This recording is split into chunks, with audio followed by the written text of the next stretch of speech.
नमस्कार, आप देख रहे हैं सुप्रभात न्यूज एमपी और मैं हूं आपके साथ महक कपूर। आइए नजर डालते हैं 25 फटाफट बड़ी खबरों की ओर। इससे पहले न्यूज को कहां से देख रहे हैं आप हमें कमेंट करके जरूर बताएं। 15 जनवरी से 29 जनवरी तक चलेगा राजस्व महाअभियान, अधिकारियों को निर्देश जारी।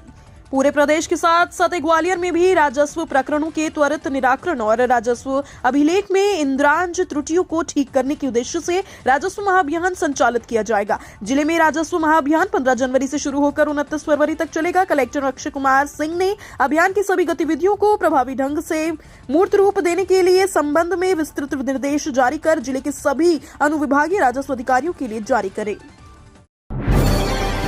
महाकाल की नगरी उज्जैन से राम नगरी अयोध्या भेजे जाएंगे 5 लाख लड्डू। अयोध्या में 22 जनवरी को होने वाले श्री राम मंदिर प्राण प्रतिष्ठा महोत्सव में श्री राम लला के दर्शन करने वाले भक्तों को ज्योतिर्लिंग महाकाल की ओर से लड्डू बांटे जाएंगे। मुख्यमंत्री डॉक्टर मोहन यादव ने इसकी घोषणा की है। इसके बाद मंदिर समिति की चिंतामन स्थिति लड्डू प्रसाद निर्माण इकाई में शुक्रवार से लड्डू बनाने का काम शुरू हो गया। तैयारी का जायजा लेने कलेक्टर नीरज कुमार सिंह चिंतामन पहुंचे। सरकारी कर्मचारियों को मिलेगा बड़ा तोहफा, इस बार बढ़ने वाली है बम्पर सैलरी। मध्य प्रदेश सरकार अपने कर्मचारियों के लिए मार्च 2025 तक 14% महंगाई भत्ता बढ़ाने की तैयारी में है। इसका लाभ प्रदेश के 7.5 लाख कर्मचारियों को मिलेगा। फिलहाल इन्हें 42% महंगाई भत्ता दिया जा रहा है। इसके अलावा 3% इंक्रीमेंट का भी प्रस्ताव है। ये बढ़ोतरी अलग अलग चरणों में होगी। मध्य प्रदेश के सरकारी कर्मचारियों को महंगाई भत्ता और वेतन में इंक्रीमेंट का लाभ अलग अलग चरणों में मिलेगा। सरकार इस दिशा में काम कर रही है। लोकसभा चुनाव से पहले ही इस बढ़ोतरी का असर देखने को मिलेगा। लोकसभा चुनाव के लिए बीजेपी तैयार, फरवरी में आएगी प्रत्याशियों की पहली लिस्ट। विधानसभा की तर्ज पर लोकसभा चुनाव 2024 में भी भाजपा चुनाव से पहले काफी अपने प्रत्याशियों की पहली सूची घोषित कर चुका। सूत्रों के मुताबिक भाजपा की तैयारी है कि फरवरी में पहली सूची जारी कर दी जाए, क्योंकि इसी माह चुनाव आयोग लोकसभा चुनाव की तारीखों का ऐलान कर सकता है। मध्य प्रदेश में नई सरकार बनने के बाद भाजपा ने अब पहला चिंतन रखा। दिग्गजों ने बैठक में आगे की रोड मैप तय की। लोकसभा चुनाव में महज 3 माह बाकी है। ऐसे में सबसे पहले लोकसभा के लक्ष्य तय किए जाएंगे। इंदौर में घर बैठे कर सकेंगे पीएम आवास की बुकिंग, बस करना होगा ये एक काम। मध्य प्रदेश के इंदौर नगर निगम के अब फ्लैट आवंटन को डिजिटल प्लेटफॉर्म पर लाने का नवाचार किया गया। यानी अब प्रधानमंत्री आवास योजना के अंतर्गत फ्लैट्स आप सीधे 311 ऐप के माध्यम से बुक कर सकते हैं और खरीद भी सकते हैं। इससे फ्लैट के आवंटन में पारदर्शिता आएगी। आने वाले समय में प्रधानमंत्री आवास योजना का कोई भी फ्लैट खरीदने और उससे संबंधित जानकारी के लिए 311 ऐप के माध्यम से हासिल किया जा सकेगा। बीएमएचआरसी में शुरू हुआ हैप्पीनेस सेंटर, स्थापित होगी माइंड लैब। भोपाल मेमोरियल अस्पताल एंड रिसर्च सेंटर के छात्र छात्राओं और कर्मचारियों के जीवन में तनाव कैसे कम हो और खुशियां को किस तरह बढ़ाया जाए, इसके लिए संस्थान में एक हैप्पीनेस सेंटर खोला गया। रेखी फाउंडेशन के सहयोग से शुरू हुए इस हैप्पीनेस सेंटर में कर्मचारियों और विद्यार्थियों के लिए एक खुशी और सुख का विज्ञान नाम से एक कोर्स शुरू किया जाएगा, जो पूरी तरह निःशुल्क होगा। परीक्षा केंद्रों पर आवंटित किए क्षमता से अधिक, आगे बढ़ाना पड़ी एमईडी की परीक्षा। अगले सप्ताह से देवी आलिया विश्वविद्यालय स्नातकोत्तर पाठ्यक्रम की सेमेस्टर परीक्षाएं करवाने जा रहा है, मगर परीक्षा केंद्र आवंटन में गड़बड़ी सामने आई है, जहां क्षमता से अधिक विद्यार्थियों को एक केंद्र पर रखा दिया। ऐसे में एमए की परीक्षा प्रभावित होने की नौबत आ गई। कॉलेज की आपत्ति के बाद विश्वविद्यालय ने पहले केंद्र बढ़ाने पर विचार किया, मगर अधिकारियों ने एमएड की परीक्षा को आगे बढ़ा दिया। 10वीं 12वीं के नियमित विद्यार्थियों की प्रायोगिक परीक्षा 5 से 20 मार्च के बीच। लोकसभा चुनाव की वजह से 10वीं 12वीं की परीक्षा कुछ सप्ताह से शुरू हो जाएगी। माध्यमिक शिक्षा मंडल ने प्रायोगिक परीक्षाओं को लेकर रूपरेखा बनाई है, जिसमें नियमित और स्वाध्याय विद्यार्थियों के लिए अलग अलग शेड्यूल जारी रखा गया। नियमित छात्र छात्राओं की मुख्य परीक्षा होने के बाद स्कूलों में 5 मार्च से 20 मार्च के बीच प्रायोगिक परीक्षाएं होंगी। स्वाध्याय विद्यार्थियों की मुख्य और प्रायोगिक परीक्षा साथ साथ करवाना है। ये केंद्रों पर करवाने पर जोर दिया गया। मंडल ने शेड्यूल जारी कर दिए। मध्य प्रदेश में राम मंदिर को लेकर 7 दिन तक मनेगा उत्सव, कीर्तन भंडारे तक होंगे। अयोध्या में 22 जनवरी को श्री राम मंदिर प्राण प्रतिष्ठा की तैयारी की जा रही है। इस दिन मध्य प्रदेश में 7 दिन तक उत्सव मनाने का तैयारी है। मध्य प्रदेश सरकार ने जिले के सभी कलेक्टरों को इसको लेकर दिशा निर्देश जारी कर दिए हैं। 16 जनवरी से 22 जनवरी तक कार्यक्रम होंगे। सरकार ने सभी कलेक्टर को धार्मिक न्यास व धर्मस्व विभाग की तरफ से निर्देश जारी कर दिए हैं कि 16 जनवरी से 22 जनवरी तक प्रत्येक मंदिर में जन सहयोग से राम कीर्तन आदि का आयोजन कराया जाए। जीतू पटवारी ने कहा 1 लाख कांग्रेस कार्यकर्ता पार्टी नेतृत्व में राम मंदिर दर्शन करने जाएंगे। एक तरफ राम मंदिर उद्घाटन और रामलला की प्राण प्रतिष्ठा को लेकर श्रद्धालुओं में भक्ति भाव का चरम है, वहीं कांग्रेस द्वारा इस कार्यक्रम में जाने का निमंत्रण अस्वीकार कर दिए जाने की बात से वो बीजेपी के निशाने पर है। बीजेपी का कहना है कि इस बात से कांग्रेस का असली चेहरा उजागर हुआ। वहीं अब प्रदेश कांग्रेस अध्यक्ष जीतू पटवारी ने कहा है कि सोनिया गांधी, मल्लिकार्जुन खड़गे से लेकर हिंदू धर्म में आस्था रखने वाला हर कांग्रेसी मंदिर में दर्शन करना चाहता है, लेकिन हम हमेशा से कहते आए हैं कि धर्म को राजनीतिक लाभ हानि के लिए इस्तेमाल नहीं करना चाहिए। सर्द हवाओं ने बढ़ाई ठिठुरन, नौगांव में पारा 5 डिग्री पर, नौशहर पंचमढ़ी से भी ठंडे रहे। वर्तमान में कोई प्रभावी मौसम प्रणाली सक्रिय नहीं है, हवाओं का रुख भी उत्तरी हो गया है। उत्तर भारत के कड़ाके की ठंड पड़ रही है, वहां से आ रही सर्द हवाओं के कारण प्रदेश में रात के तापमान में गिरावट होने का सिलसिला शुरू हो गया। मौसम विज्ञानियों के मुताबिक आज शनिवार को ग्वालियर, चंबल, सागर संभाग के जिलों में कहीं कहीं शीतलहर भी चल सकती है। हालांकि भोपाल संभाग के जिलों में कहीं कहीं सुबह के समय हल्का कोहरा रह सकता है। इंदौर पहुंची भारत और अफगानिस्तान की टीम, 14 जनवरी को खेला जाएगा मैच।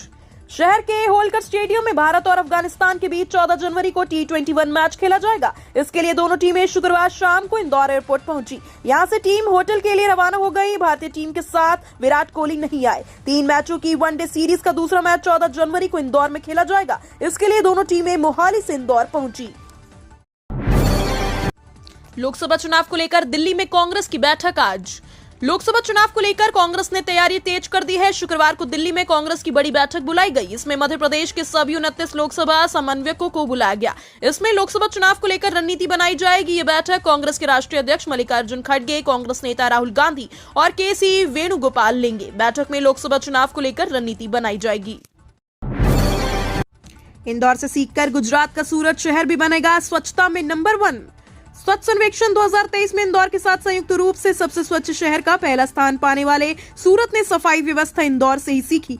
इंदौर में सफाई के लिए हुए नवाचार व अन्य मॉडल को सूरत के अधिकारियों ने अपने यहाँ लागू किया। यही वजह है कि 3 वर्षों से जो सूरत दूसरे स्थान पर बना हुआ था, इस बार के स्वच्छ सर्वेक्षण में इंदौर के साथ नंबर 1 पर आ गया। प्राण प्रतिष्ठा के दिन मध्य प्रदेश में होगा रामरमे। 22 जनवरी को हो सकती है सरकारी छुट्टी। अयोध्या के राम मंदिर में 22 जनवरी को हो रही श्री रामलला की प्राण प्रतिष्ठा से पहले मध्य प्रदेश भी राम में होगा। सभी मंदिरों में रामधुन, भजन कीर्तन होंगे। जगह जगह प्रभात फेरी निकाली जाएगी। मंदिरों में प्राण प्रतिष्ठा कार्यक्रम के सीधे प्रसारण की व्यवस्था होगी। सभी जन इस ऐतिहासिक क्षण के साक्षी बन सकें, इसके लिए सरकारी छुट्टी देने की भी तैयारी है। इसको लेकर कर्मचारी संगठन मांग भी कर चुके हैं। यात्रा में बनाए गए 15,000 आयुष्मान कार्ड, 48,000 लोगों का हुआ स्वास्थ्य परीक्षण। विकसित भारत संकल्प यात्रा ने इंदौर जिले के एक बड़ा पड़ाव पार कर लिया। मात्र 26 दिनों की अल्प अवधि में 6,41,000 से अधिक लोगों का यात्रा में शामिल हो चुके हैं। यात्रा में 15,000 लोगों के आयुष्मान कार्ड बनाए गए, वहीं 48,000 लोगों का स्वास्थ्य परीक्षण भी किया गया। विकसित भारत संकल्प यात्रा इंदौर जिले में निरंतर रूप से गति पकड़ रही है। यात्रा अभी तक 284 ग्राम पंचायतों और 49 शहरी स्थानीय निकायों पहुंच चुकी है। खेल प्रशिक्षकों को भी सामान्य शिक्षकों की तरह मिलेगी पदोन्नति। प्रदेश के युवा खिलाड़ियों की एशियाड और ओलंपिक के अर्जित उपलब्धियां सराहनीय हैं। खेलों और खिलाड़ियों के विकास के लिए प्रबंधन को बेहतर बनाते हुए राज्य सरकार प्राप्त सुझावों एवं प्रस्तावों को मान्य करते हुए उन पर अक्षरशः अमल करेगी। खिलाड़ियों के कोच यानी खेल प्रशिक्षक भी सामान्य शिक्षकों की तरह पदोन्नति के पात्र होंगे। नई शिक्षा नीति में भी खेल की पाठ्यक्रम का हिस्सा होगा। उदीयमान खिलाड़ियों के प्रोत्साहन के लिए पूरे प्रयास किए जाएंगे। ऑप्टिकल फाइबर केबल का उत्पादन अब पीथमपुरा में भी शुरू। आधुनिक संचार के लिए जरूरी ऑप्टिकल फाइबर केबल का उत्पादन अब पीथमपुरा में शुरू हो गया है। स्मार्ट इंडस्ट्रियल पार्क में गुरुवार को केंद्रीय जल शक्ति मंत्री गजेंद्र सिंह शेखावत इसका औपचारिक उद्घाटन किया। करीब 400 करोड़ के निवेश से ये प्लांट स्थापित किया गया। इस अवसर पर प्रदेश के जल संधान मंत्री तुलसीराम सिलावट भी मौजूद रहे। यह मालवा निमाड़ का पहला ऑप्टिकल फाइबर केबल उत्पादन प्लांट है। इंदौर के होलकर स्टेडियम से फिर दुनिया सीखेगी स्वच्छता के संस्कार। इंदौर की स्वच्छता में 7वीं बार देश में शीर्ष पायदान छूने के सफर में हर शहरी का सहयोग शामिल रहा। इस यज्ञ में शहर के खेल जगत खासकर क्रिकेट का भी अमूल्य योगदान है। इंदौर के स्वच्छता के संस्कारों को होलकर स्टेडियम अंतर्राष्ट्रीय क्रिकेट मैचों के बहाने पूरी दुनिया में फैला रहा है। यहाँ होने वाले अंतर्राष्ट्रीय cricket match zero waste theme पर आयोजित होते हैं। इसमें इंदौर के स्वच्छता के संस्कारों और सरोकारों की गूंज दुनिया भर में फैली। 14 जनवरी को भारत और अफगानिस्तान के बीच होने वाला अंतर्राष्ट्रीय T20 मुकाबला भी जीरो वेस्ट थीम पर होगा। संक्रांति महोत्सव होगा, काइट फेस्टिवल व aero modelling show.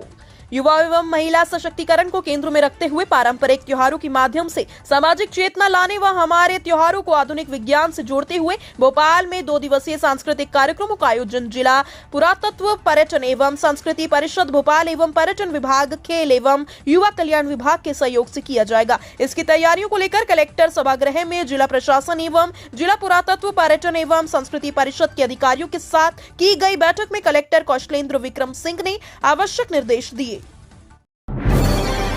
Sonia Gandhi Mallikarjun खड़गे के प्राण प्रतिष्ठा में नहीं जाने पर दिग्विजय सिंह बोले। अयोध्या में होने वाले राम मंदिर के प्राण प्रतिष्ठा महोत्सव में जाने से कांग्रेस पार्टी ने इनकार कर दिया है। वहीं कांग्रेस का ये इनकार सियासी गलियारों में चर्चा का विषय बन गया। वहीं पार्टी के इस फैसले के बाद से ही बीजेपी कांग्रेस पर हमलावर है। इस बीच मध्य प्रदेश के पूर्व मुख्यमंत्री और कांग्रेस के दिग्गज नेता दिग्विजय सिंह ने कांग्रेस के नहीं जाने के निर्णय पर सफाई दी। उन्होंने कहा कि हमें राम मंदिर तब जाने में खुशी होगी जब मंदिर का निर्माण विधिवत रूप से पूरा हो जाएगा।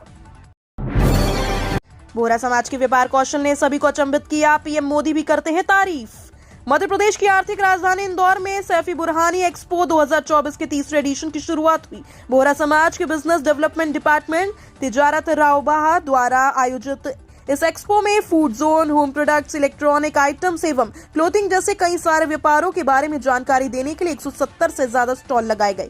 14 जनवरी तक चलने वाले इस 3 दिवसीय एक्सपो में दाऊदी बोहरा समाज के व्यवसायी और उद्योग जगत से जुड़े कुछ लोग हिस्सा ले रहे हैं।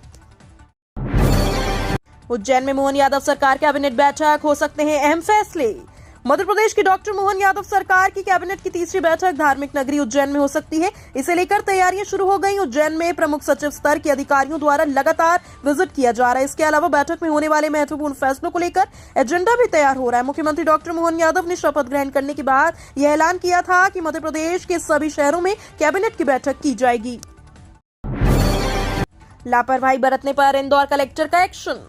मध्य प्रदेश में मोहन यादव की अगुवाई वाली बीजेपी की सरकार ने हाल ही में कई जिलों में कलेक्टर के तबादले किए। इसी क्रम में भोपाल से आईएएस आशीष सिंह का ट्रांसफर कर इंदौर का नया कलेक्टर बना दिया गया। इंदौर के कलेक्टर रहे डॉक्टर एलरिया राज टी को राजधानी भोपाल भेज दिया गया। इंदौर में कलेक्टर का चार्ज संभालते आशीष सिंह एक्शन मोड में है। जमीनी स्तर पर आते ही जिन्होंने जिले के सभी कर्मचारियों पर कसावट शुरू कर दी थी।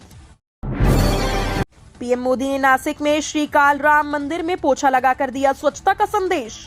प्रधानमंत्री नरेंद्र मोदी शुक्रवार को महाराष्ट्र के दौरे पर है। पीएम मोदी सबसे पहले नासिक पहुंचे, यहां रोड शो किया, फिर श्री कालाराम मंदिर में दर्शन किए। इस मंदिर का पौराणिक और ऐतिहासिक महत्व है। इसके बाद पीएम ने युवा सम्मेलन को संबोधित किया। पीएम मोदी ने नासिक के कालाराम मंदिर में स्वच्छता अभियान में हिस्सा लिया। इसके साथ ही पीएम ने सभी से देश भर के मंदिरों को स्वच्छता गतिविधियां चलाने की अपील की।